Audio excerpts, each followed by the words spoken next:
Assalamualaikum warahmatullahi wabarakatuh. Selamat berjumpa lagi teman-teman dalam mata kuliah dasar-dasar linguistik. Minggu ini kita akan melanjutkan materi minggu lalu ya. Jadi minggu lalu kita sudah belajar bersama-sama mengenai hakikat dan juga fungsi bahasa. Nah, minggu ini kita akan belajar materi selanjutnya ya. Ruang lingkup yang akan kita pelajari minggu ini itu adalah berkenaan dengan ciri bahasa dan juga ragam bahasa. Ciri bahasa yang akan kita pelajari hari ini diambil dari Abdul Khair ya. Jadi sumbernya Abdul Khair, kemudian ragam bahasa ini ragam bahasa berdasarkan penggunaannya. Terima kasih pada teman-teman yang sudah mengumpulkan tugas tepat waktu ya. Untuk yang masih belum mengumpulkan, saya tunggu maksimal hari ini ya. Baik, kita akan belajar ciri bahasa yang pertama ya. Bahasa merupakan sebuah sistem. Nah, ini kalau minggu lalu atau minggu pertama ya, minggu pertama kita sudah sedikit membicarakan mengenai bahasa ini merupakan sebuah sistem. Jadi kalau Anda masih ingat ya, ibarat sebuah rumah ya, itu terbangun atau terbentuk ya, ada batu bata, ada batunya, ada besinya, ada tembok, ada genting, ada kayu dan lain sebagainya. Itu membentuk sebuah rumah yang utuh itu ada partikel-partikel kecilnya, harus dipasang dengan begitu teliti, begitu detail dan tepat ya, agar rumah tersebut menjadi sebuah rumah yang enak ditinggali, nyaman dan juga indah begitu. Nah, sama dengan bahasa ya. Jadi yang dimaksud dengan sistem ini merupakan susunan teratur berpola ya yang membentuk suatu keseluruhan yang bermakna ya atau berfungsi. Jadi kalau belum bermakna atau belum berfungsi itu belum disebut sebagai sebuah bahasa. Nah, sebagai sistem ini, bahasa ini memiliki dua sifat ya. Masih ingat yaitu sistematis dan juga sistemis. Nah, sistematis maksudnya adalah bahasa ini tersusun menurut suatu pola yang teratur. Nah, jadi ini ya contohnya buku membeli adik. Coba Anda perhatikan kalimat buku membeli adik ini kan sebetulnya ini sudah merupakan sebuah kalimat yang lengkap ya. Ada subjeknya, ada predikatnya, ada objeknya. Tapi kalimat ini bukan kalimat yang sistematis ya. Karena apa? Karena tidak tersusun menurut pola yang ada di bahasa Indonesia ya. Kalau kata membeli ya itu kan selalu dilakukan oleh subjek yang bisa melakukan sesuatu gitu ya. Kalau buku kira-kira bisa melakukan sesuatu tidak? Buku bisa membeli tidak? Tidak bisa ya. Jadi ini susunannya tidak sistematis. Nah, seharusnya bagaimana? Adik membeli buku. Nah, begitu ya. Kemudian sistemis maksudnya adalah bahasa itu terdiri atas subsistem lain atau sistem bawahan. Jadi ini contohnya ya, misalnya pada morfem buka itu disusun oleh fonem B, fonem U, fonem K, dan fonem A yang susunannya itu B dulu, kemudian U, kemudian K, dan A. Kalau misalnya susunannya bolak-balik dengan berpindah ya, bukan B dulu, melainkan misalnya K dulu. K dulu, kemudian U, kemudian B baru A, pasti kan tidak bisa dibaca buka begitu ya teman-teman ya. Ini merupakan sistemis ya. Terdiri atas subsistem atau ada sistem-sistem bawahannya begitu. Nah, ciri berikutnya adalah bahasa itu sebagai lambang. Nah, di sini coba Anda perhatikan ya teman-teman. Kata atau gabungan kata dalam sebuah bahasa itu terdiri atas lambang-lambang bunyi ya. Yang lambang bunyi tersebut atau kata-kata tersebut itu mengacu pada sebuah konsep ya, mengacu pada sebuah konsep yang namanya makna. Nah, dari lambang inilah kemudian manusia itu bisa berkomunikasi. Ya, ini contoh ya. Jika Anda ingin menyatakan nih bahwa kemarin Anda itu tidak bisa hadir karena mobil yang Anda naiki itu mogok. Nah, Anda tidak perlu kemudian membawa mobil tersebut ya ke depan teman-teman Anda untuk menunjukkan bahwa mogok, itu tidak perlu. Anda cukup melakukannya ya melalui lambang-lambang bunyi seperti ini. Maaf, kemarin mobil saya mogok. Nah, ketika Anda itu mengucapkan ya kata mogok ya, mogok ini kemudian para pendengar atau teman-teman yang Anda ajak bicara itu akan paham. Jadi ada pada lambang M, O, G, O, K, ya, itu sudah mewakili konsep atau sudah mewakili makna yang ingin Anda sampaikan. Seperti itu, ya. Kemudian ciri berikutnya adalah bahasa adalah bunyi. Nah, yang dimaksud dengan bunyi, kemarin juga sudah sempat kita bahas ya, yang dimaksud dengan bunyi pada bahasa ini adalah bunyi-bunyi yang dihasilkan oleh alat ucap manusia. Nah, tapi ada batasannya ya teman-teman ya. Jadi kalau misalnya bunyi benturan atau bunyi yang tidak bermakna itu tidak disebut sebagai bahasa. Nah, jadi bunyi bahasa ini merupakan satuan bunyi yang dihasilkan oleh alat ucap manusia yang kalau dalam fonetik itu disebut sebagai fon, ya. Kalau dalam fonem disebutnya sebagai fonem. Ciri berikutnya adalah bahasa itu bersifat arbitrer. Nah, kemarin juga sudah sempat kita bahas juga ya teman-teman ya, arbitrer. Sesungguhnya arbitrer ini berasal dari kata arbitrary. Nah, artinya ini ya, selected at random and without reason. Artinya dipilih secara acak tanpa alasan. Kalau kemarin saya menyebutnya dengan istilah mana suka, begitu ya. Mana suka ini artinya seenaknya, asal bunyi yang tidak ada hubungan logis antara kata-kata sebagai simbol dengan yang disimbolkannya, ya. Jadi kalau misalnya kita menamakan perabot rumah tangga yang digunakan untuk duduk itu dengan sebutan kursi, gitu ya. Kalau untuk dipakai di kaki ya, ada yang menyebutnya sepatu, ada yang menyebutnya sandal, seperti itu. Nah, kalau di dalam bahasa Inggris kita menyebutnya dengan shoes, seperti itu tidak ada aturan yang jelas ya. Tidak ada hubungan logis antara simbol dengan yang disimbolkannya. Kemudian berikutnya cirinya adalah bahasa itu bermakna. Jadi seperti yang sudah dijelaskan bahwa bahasa itu tadi ya adalah sistem lambang yang diwujudkan melalui bunyi. Nah, sebuah lambang itu tentu melambangkan sesuatu ya. Jadi ada pengertiannya, ada konsepnya ya, kemudian ada ide yang terkandung di dalamnya. Nah, artinya apa? Di dalam sebuah lambang itu pasti memiliki makna. Ini contoh ya.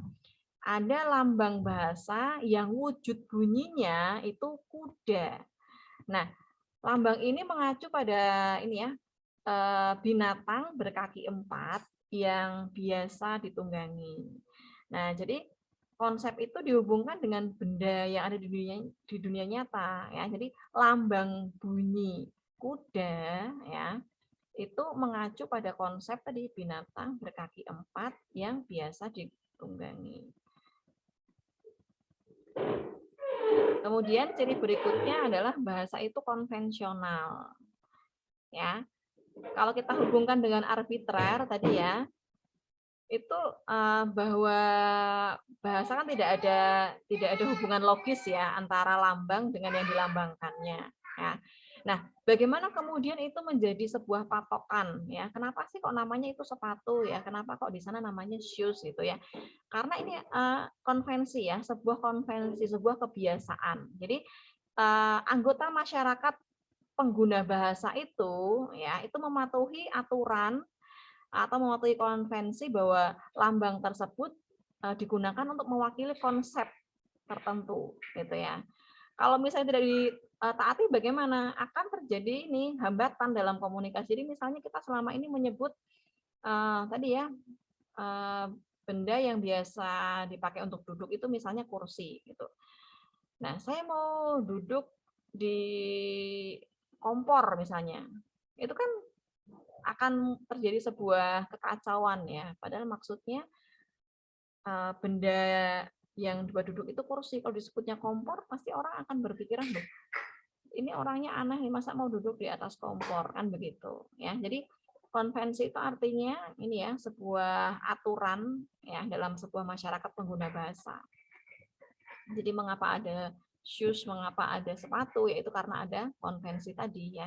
Sudah ada sebuah kesepakatan dalam masyarakat pengguna bahasa tersebut. Kemudian ciri berikutnya, bahasa itu unik ya. Unik di sini artinya memiliki ciri khas ya. Jadi ada ciri khas spesifik, ini juga sudah pernah kita bahas ya dalam pertemuan minggu lalu ya. Jadi ini misalnya nih, kalau di dalam bahasa Indonesia ya kita membentuk strukturnya itu ya, struktur frasa itu kalau dalam bahasa Indonesia itu MD, menerangkan, diterangkan. Jadi kalau seperti kemarin kita menyebut rumah biru, begitu ya. Intinya adalah pada kata rumah yang berwarna biru, menerangkan, diterangkan. Tapi kalau misalnya dalam bahasa Inggris, kebalikannya ya, DM, blue house, diterangkan dulu baru menerangkan ya. Jadi intinya berada di belakang, gitu. Kemudian ciri berikutnya, bahasa itu universal. Nah, jadi selain yang disampaikan keunikan tersebut, bahasa itu juga universal. Jadi walaupun memiliki aturan-aturan sendiri, tapi ada ciri yang sama yang dimiliki oleh setiap bahasa di dunia.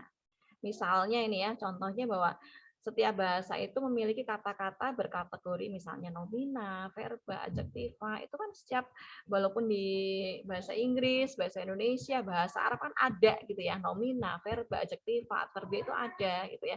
Walaupun memiliki aturan-aturan penggunaan yang berbeda gitu. Kemudian ciri berikutnya, bahasa itu produktif. Nah, produktif ini artinya memiliki banyak hasil gitu ya. Jadi meskipun unsur-unsur bahasanya itu terbatas, tetapi melalui unsur-unsur yang terbatas itu dapat dihasilkan satuan-satuan bahasa yang tidak terbatas. Nah, jadi misalnya kalau di dalam bahasa Indonesia kita mengenal ada 28 bunyi huruf ya. Jadi ada 6 fonem vokal dan 22 konsonan. Nah, dari 6 vokal dan 22 konsonan ini ya, terlahir kata, frasa, dan kalimat yang jumlahnya tidak terbatas. Nah, itu namanya produktif. Kemudian ciri berikutnya, bahasa itu bervariasi. Nah, bahasa ini digunakan oleh suatu masyarakat tertentu ya yang disebut dengan masyarakat bahasa.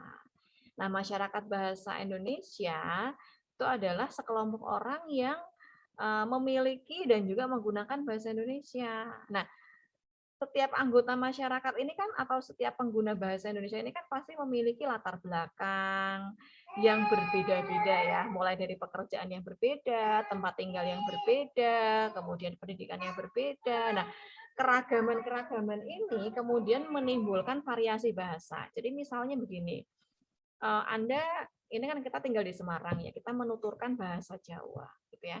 Tapi di Salatiga juga menuturkan bahasa Jawa, di Solo juga menuturkan bahasa Jawa, gitu ya.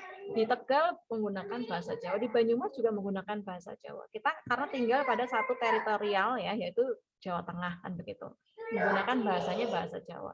Namun ya, karena memiliki tadi ya latar belakang yang berbeda, bahasa Jawa yang digunakan di Semarang dengan bahasa Jawa yang digunakan di Solo atau mungkin bahasa Jawa yang digunakan di Tegal itu berbeda-beda.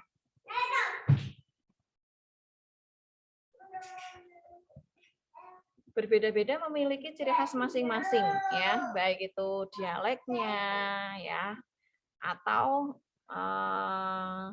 ragam bahasanya itu memiliki kebervariasian begitu ya. Ciri berikutnya adalah bahasa itu dinamis ya. Ini juga sudah pernah kita bahas ya. Jadi sesuai dengan ini ya, kehidupan manusia itu kan terus bergerak ya. Banyak sekali perubahan-perubahan yang ada di masyarakat yang itu kemudian mempengaruhi perkembangan bahasa ya. Contohnya nih misalnya ya pada kata canggih, awalnya itu artinya banyak tuntutan ya, rumit begitu. Nah, kalau sekarang ya, jadi canggih itu menjadi hal yang keren ya kan, kemudian kelihatan lebih maju begitu, pemaknaannya berbeda. Contoh yang lain misalnya, dulu kita tidak mengenal kata internet. Nah, karena di globalisasi kita menyerap kosakata baru, internet, unggah, unduh, tetikus, ya, netizen dan lain sebagainya. Itu merupakan perkembangan bahasa. Bahasa itu dinamis, mengalami banyak sekali perkembangan. Kemudian ciri yang terakhir, bahasa itu manusiawi. Nah, ini juga sempat kita bahas juga ya, bahwa bahasa itu dari hakikat kemarin ya, bahasa itu merupakan lambang bunyi yang dikeluarkan ya oleh alat ucap manusia. Artinya ya, walaupun sama-sama makhluk hidup ya, mungkin binatang dan tumbuhan itu mereka memiliki cara untuk berkomunikasi, tetapi cara berkomunikasi mereka itu tidak menggunakan bahasa. Artinya begini, komunikasi yang dilakukan oleh makhluk lain ya, dalam artian di sini hewan, itu hanya untuk mempertahankan hidup saja ya, memenuhi kebutuhannya ya, survival begitu. Nah, karena apa ya? Karena mereka nggak punya akal budi, berbeda dengan manusia. Nah, ini yang membedakan ya, membedakan antara bahasa manusia dengan bahasa hewan. Ya, ini kalau kemarin kita belajar language itu ya, bahasa manusia. Bahasa yang dipelajari oleh manusia, kemudian digunakan manusia untuk berkomunikasi satu dengan yang lainnya. Baik. Berikutnya kita akan belajar ini ya, ragam bahasa. Nah, bahasa Indonesia seperti tadi yang sudah saya ungkapkan ya, dalam salah satu ciri bahasa.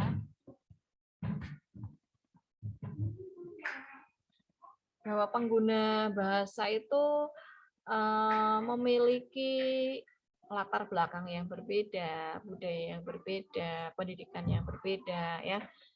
Dan bahasa itu juga digunakan dalam berbagai situasi, berbagai keperluan, sehingga kemudian melahirkan berbagai ragam bahasa. Nah, berdasarkan ini ya, berdasarkan penggunaannya ya, berdasarkan penggunaannya, ragam bahasa itu yang sering digunakan ya, itu memiliki 4 ragam. Yang pertama adalah ragam ilmiah, yang kedua ragam jurnalistik, yang ketiga ragam sastra, dan yang keempat adalah ragam undang-undang. Nah, masing-masing ragam ini memiliki ciri yang berbeda-beda, teman-teman. Ya, dan penggunaannya juga berbeda-beda gitu. Yang pertama ragam ilmiah. Jadi ragam ilmiah ini digunakan dalam penulisan karya ilmiah. Ya, penulisan karya ilmiah itu seperti apa? Ya, buku, ya, kemudian jurnal, ya, artikel seperti itu. Nah, cirinya apa? Ya, Anda sambil membayangkan ya. Ini Anda sambil membayangkan ketika Anda itu membaca jurnal, ya, atau membaca buku kuliah Anda ya, handout gitu ya. Bagaimana ciri yang kemudian muncul ya? Yang pertama, sifatnya itu formal objektif ya. Jadi bahasanya itu baku ya, menggunakan titik pandang gramatikal yang konsisten, resmi ya. Artinya ada pola-pola yang dipatuhi begitu. Kalau kita ya berarti polanya apa? Pola PUEPI ya, pedoman umum ejaan bahasa Indonesia. Kemudian gagasan yang diungkapkan itu jelas dan tepat. Ya, kalimatnya itu tidak membingungkan, ya, bisa dimengerti secara logis dan ilmiah. Kemudian menghindari ungkapan ekstrim dan emosional, ya. Tidak ada kemudian berandai-andai, ya, tidak ada hal-hal yang subjektif, tidak ada. Kemudian menggunakan istilah teknis secara tepat dan spesifik, menggunakan istilah-istilah keilmuan.